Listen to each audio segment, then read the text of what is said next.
So, hello and welcome back to another week with Ivanhoe. The original Robin Hood myth, question mark? It's what it kind of feels like. I hope you guys all had a good weekend. I tried to say both good and fantastic at the same time. I wasn't sure which one was going to actually come out. I'm kind of glad that I didn't say goodtastic, but now I did. So, anyway, I hope you guys all had a good weekend. I am actually getting this done on time for once. I'm very proud of myself. This goes up tomorrow. I just got back, well, a little while ago from my walk, which went up yesterday, and it was wonderful. The sun came out and now it's raining. I was happy to get out while the sun was out though. It was very nice. We've had a lot of rain, like pretty much all last week. I think we had rain almost every day, which is fine. It's good for the plants, but boy, oh boy, does it get old after a while. So I was really excited to see the sun today slash yesterday for you guys. But yeah, it is time to get back into Robin Hood, where it looks like, or get back into Ivanhoe. You see where my brain is, though.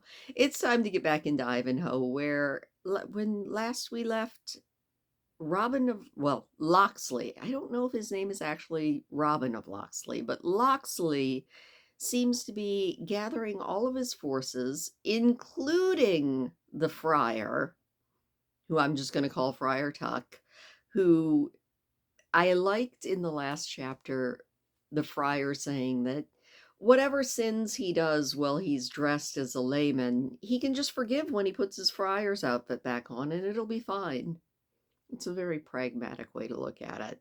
But yeah, Locksley is gathering everyone, including Wamba and Garth and the Black Knight, and they're going to attempt to rescue Cedric the Saxton. I feel like they're probably really more into rescuing Rowena, but we shall see. But yeah, we're going to go on a rescue mission in chapter 21. And our quote to start this one is again from Aura a Tragedy, whatever on earth book that is, or poem, or whatever it is. We're going to quote from it before we jump into our next chapter.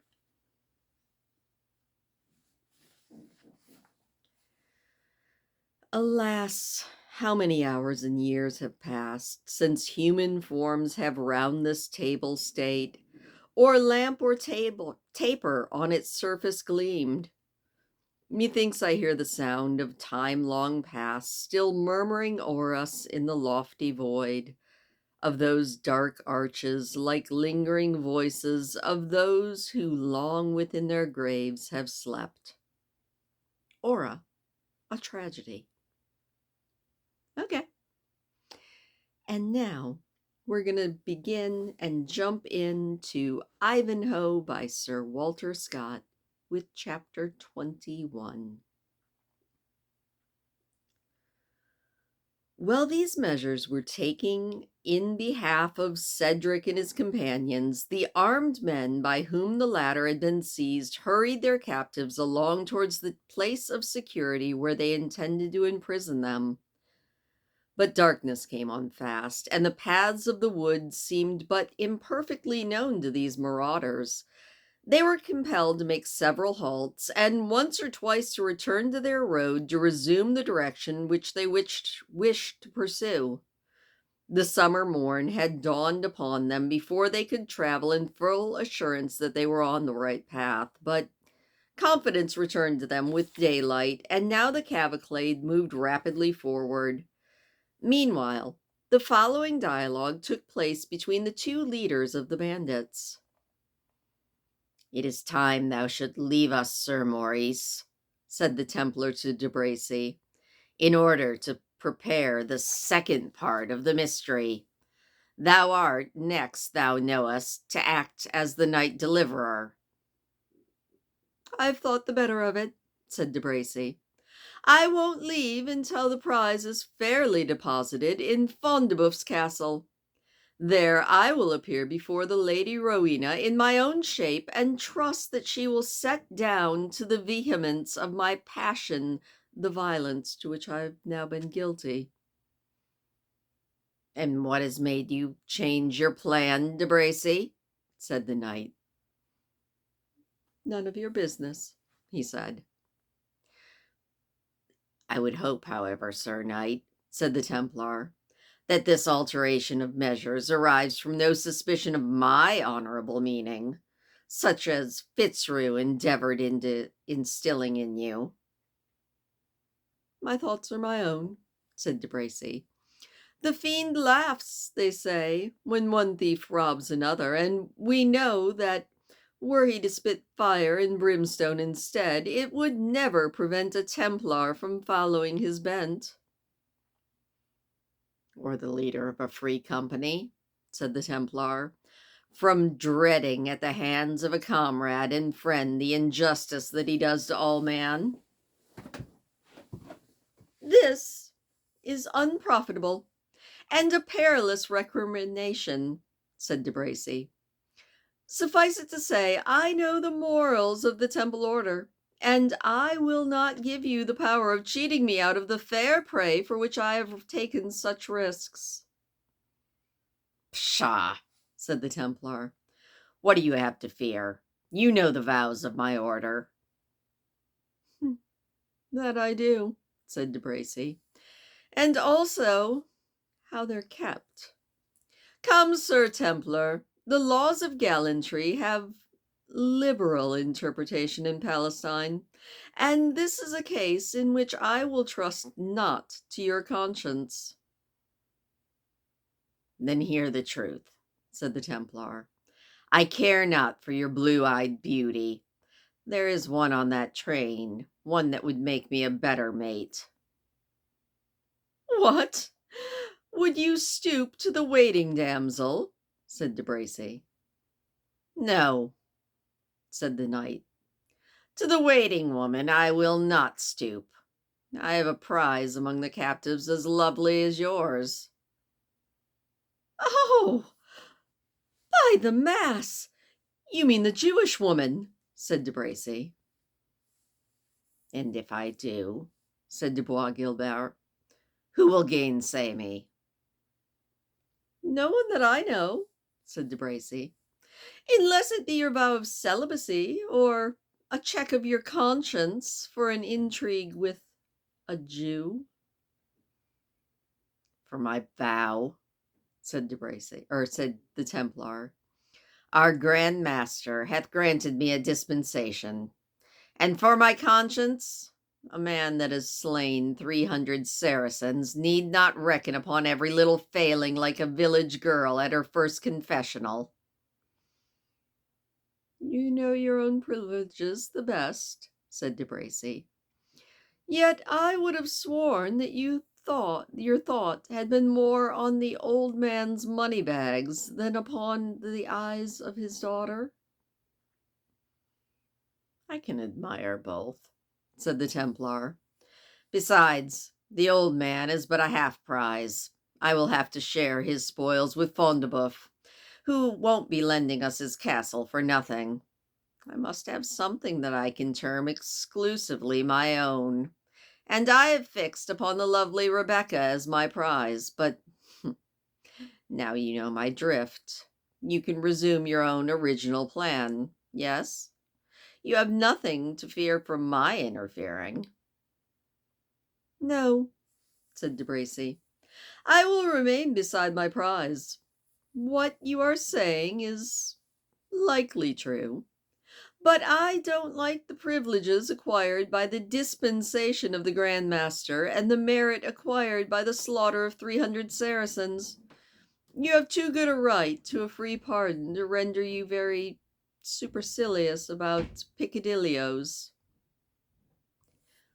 While this dialogue was moving on, Cedric was endeavoring to wring out of those who guarded him an avowal of their character.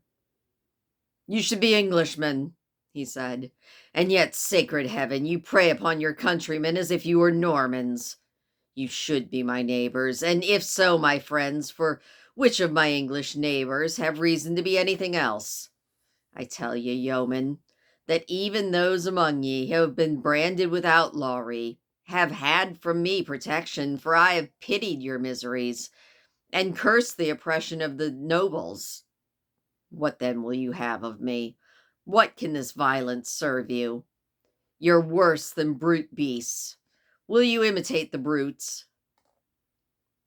It was in vain that Cedric talked with his guards, who had far too many good reasons for their silence to be induced to break it either by his wrath or his reason. They continued to hurry him along, traveling at a rapid rate until at the very end of an avenue of huge trees arose Torkelstein, now the hoary and ancient castle of Reginald Fondeboeuf. It was a fortress of no great size, consisting of a donjon, or a large high square tower surrounded by buildings of inferior height, which were encircled by an inner courtyard. Around the exterior wall was a deep moat supplied with water from a neighboring rivulet.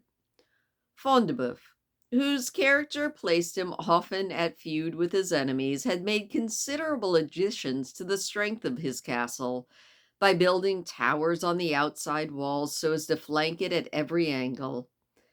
The access, as normal in castles of the period, lay through an arched barbican or outwork, which was terminated and defended by a small turret on either side.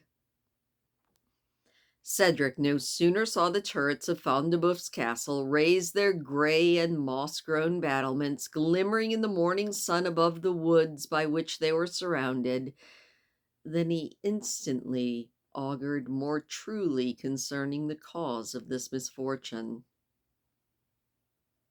I did an injustice, he said, to the thieves and outlaws of these woods when I supposed such bandits to belong to their bands. I might as easily confounded foxes of these brakes with the ravening wolves of France. Tell me, dog, is it my life or my wealth that your master wants?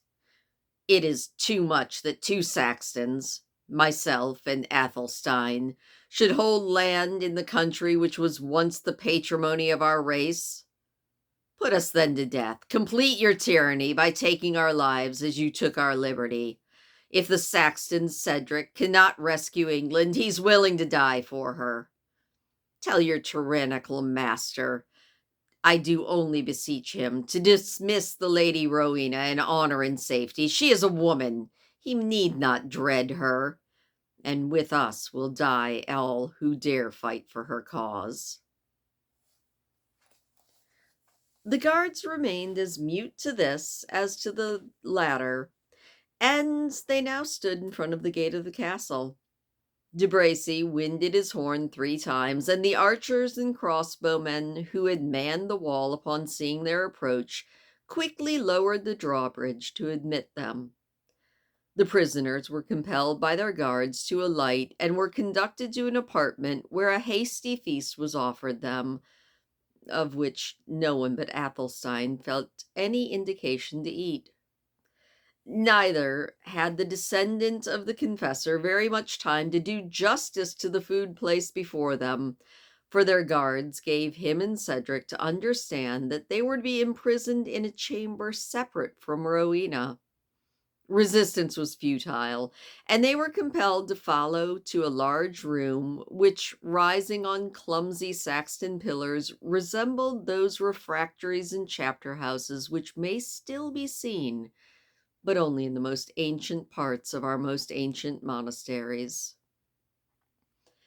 The Lady Rowena was next separated from her train and conducted, with courtesy indeed, but still without consulting what she wanted, to another apartment. The same alarming distinction was conferred upon Rebecca in spite of her father's entreaties. He even offered money in this extremity of distress that she might be permitted to stay with him. Base unbeliever, said one of the guards, when thou hast seen your lair, you won't wish your daughter to be there with you. And without any further discussion, the old man was forcibly dragged off in a different direction from the rest of the prisoners. The domestics, after being carefully searched and disarmed, were confined in another part of the castle, and Rowena was refused even the comfort that she might have derived from attendance by her handmaiden Agatha. The apartment in which the Saxon chiefs were confined, for to them we first turn our attention, though at present used to be sort of a guard room, had formerly been the great hall of the castle. It was now abandoned to meaner purposes because the present lord, among the other additions to the convenience, security, and beauty of his baronial residence, had erected a new and noble hall, whose vaulted roof was supported by lighter and elegant pillars, and fitted up with a higher degree of ornamentation which the Normans had introduced into architecture already. Cedric paced the apartment, filled with indignant reflections on the past and the present, while the apathy of his companions served, instead of patience and philosophy, to defend him against everything except for the inconvenience of the present moment. And so little did he feel even this last, that he was only from time to time roused to even reply to Cedric's animated and impassioned appeals. "Yes," said Cedric, half speaking to himself and half to Athelstine.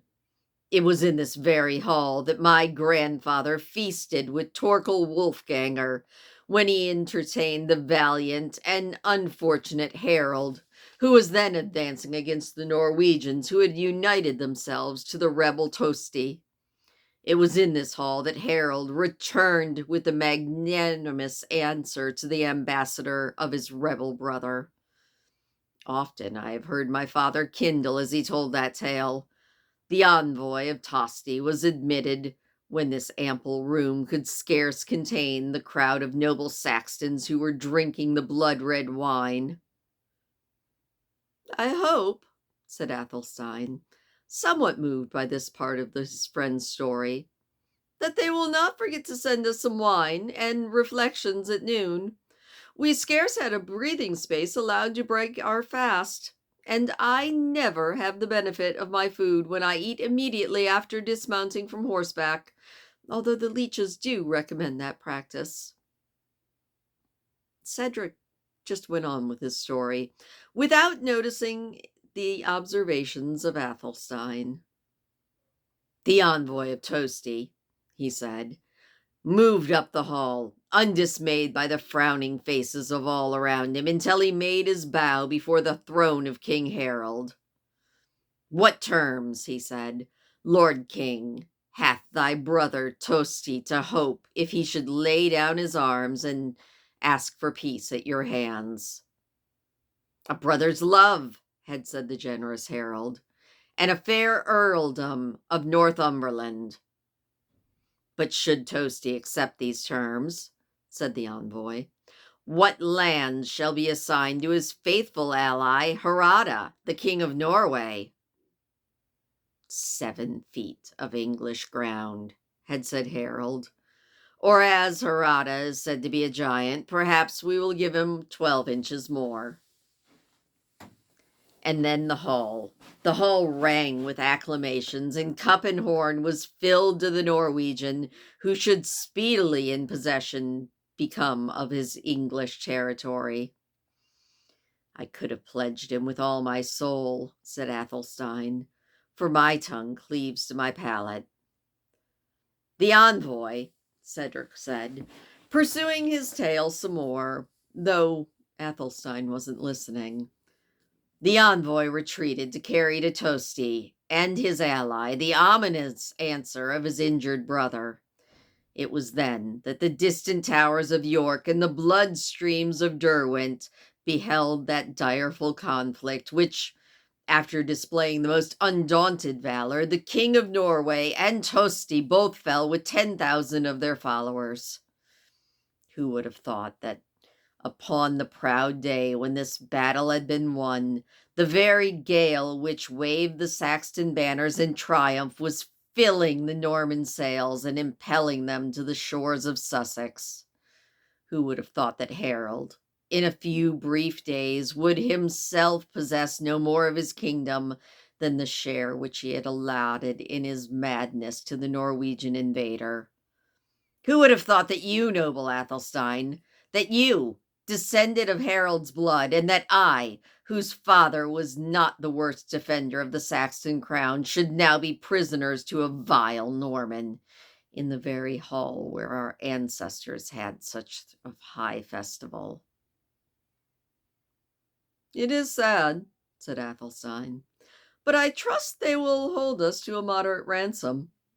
At any rate, it can't be their purpose to starve us outright, and yet, although it's high noon, I see no preparations for dinner.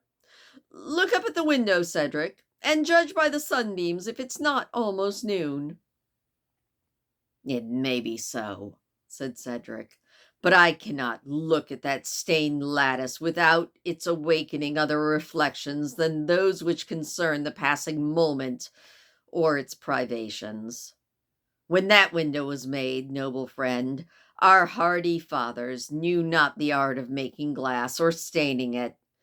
The pride of Wolfganger's father brought an artist from Normandy to adorn his hall with this new species of emblazonment that breaks the golden light of God's blessed day into so many colors.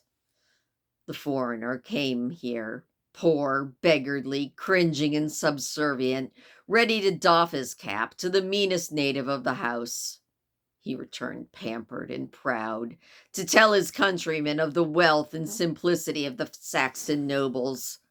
Folly, Athelstine, foreboded of old, as well as foreseen by those descendants of Hengst and his hardy tribes who retain the simplicity of manner. We made these strangers our friends, our confidential servants. We borrowed their artists and their art, and despised the honest simplicity and hardihood which our brave ancestors had supported themselves. And we became venerated by Norman art long before we were conquered by Norman arms. Far better was our homely diet, eaten in peace and liberty, than the luxurious dainties, than the love of which has delivered us as bondsmen to foreigners.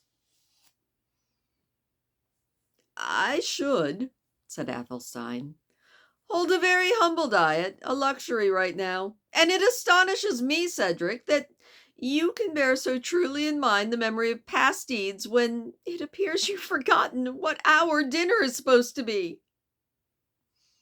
It's time lost, muttered Cedric, to speak to him of anything else than that which concerns his appetite. The soul of Harsadate has taken possession of him, and he has no pleasure save to fill, swill, and call for more. Alas, said Cedric, looking at Athelstine with compassion, that so dull a spirit should be lodged in such a goodly form. Alas, that such enterprise as the regeneration of England should turn on such an imperfect hinge. Mary de Rowena, indeed, her nobler and more generous soul may awake the better nature which is lying asleep in him. But how should this be? Well, Rowena, Athelstine, and myself remain prisoners of this brute, and have been made so, perhaps, from a sense of the dangers which our freedom might bring to the usurpers of this nation.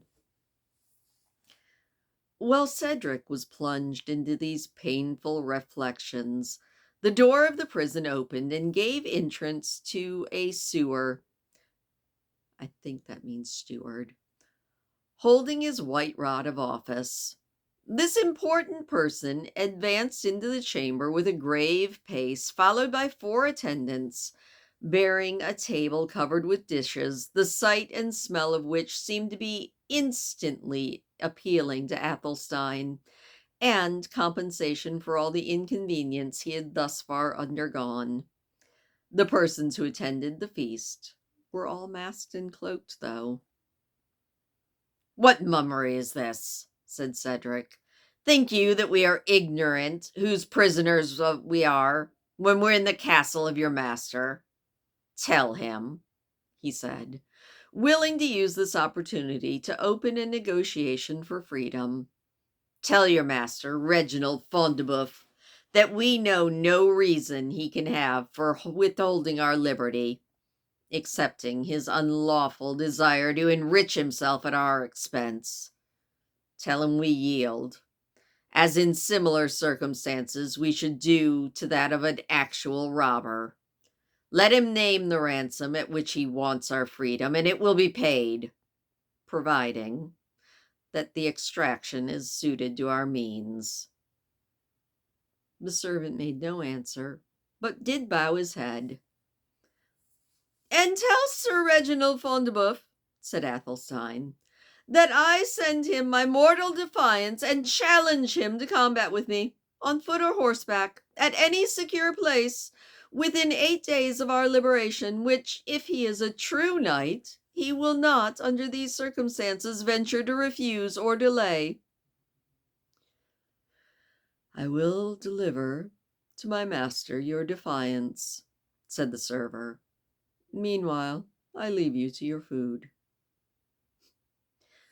The challenge of Athelstine was delivered with no good grace, for a large mouthful, which required the exercise of both jaws at once, added to a natural hesitation, considerably dampened the effect of this bold defiance. Still, however, his speech was hailed by Cedric as an incontestable token of a reviving spirit of fight in the man, whose previous indifference had been, notwithstanding his respect for Athelstine's descents, to be wearing on Cedric's patience. But now he cordially shook hands with Athelstine in a token of his appreciation, and was somewhat saddened when Athelstine said that he would fight a dozen men as Fondeboeuf, if by doing so he could hasten his departure from a dungeon where they put so much garlic into their pottage. Notwithstanding this intimation of a relapse into the apathy of sensuality, Cedric placed himself opposite of Athelstine, and soon showed that if the distress of his country could banish the recollection of the food while the table was uncovered, no sooner was the food put there than Cedric proved that the appetite of his Saxon ancestors had descended to him along with all of their other qualities. The captives had not long enjoyed their refreshment, however, before their attention was disturbed even from this most serious occupation by the blast of a horn in front of the gate. It was repeated 3 times, with as much violence as if it had been blown before an enchanted castle by the destined knight at whose summons halls, towers, barbican, and battlement were to roll off like morning vapors. The Saxtons jumped from the table and ran to a window, but their curiosity was sadly disappointed, for those windows only looked upon the courtyard of the castle, and the sound came from beyond its precinct. The summons did, however, seem to be important, for a considerable degree of bustle instantly took place all around the castle.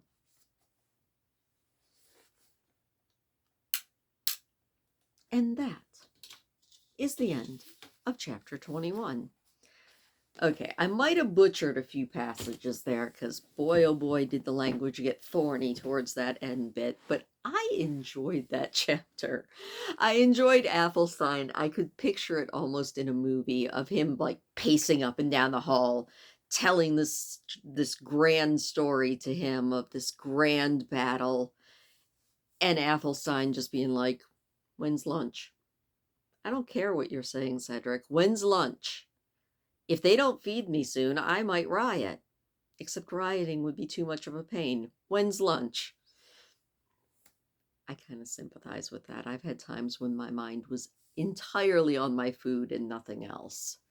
Also, the 2 knights, oh my gosh, I don't like them. Our Templar, who's like, "Yeah, you keep the blonde, I'll take the dark-haired one." Rude. These men are rude. Anyway, that is where we're going to leave it today. So thank you so much for listening. I hope that you enjoyed that chapter. Please do leave me a thumbs up if you don't mind. Thanks, as always, to my patrons, which are the most wonderful people ever. And I will see you next time.